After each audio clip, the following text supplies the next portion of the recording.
Realment ha sigut espectacular, perquè jo havia fet 2 visites més a la Sagrada Família, però és que el d'avui ha sigut un no va más, sobretot per a les persones que som totalment cegues.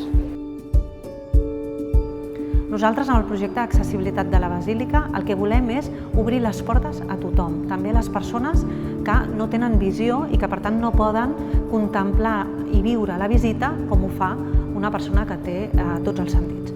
Per tant, avui el que fem és un acte d'inauguració d'aquest espai, l'espai on podrem veure les 4 torres dels evangelistes, les podrem tocar, les podrem sentir i, per tant, les podrem experimentar.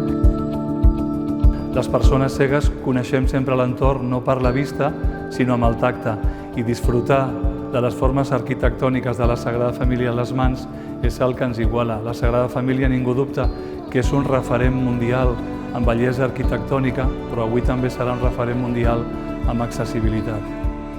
A poc poder saber els diferents elements que Gaudí va oferir a tot el món, ja podíem dir, per nosaltres és realment una experiència immillorable.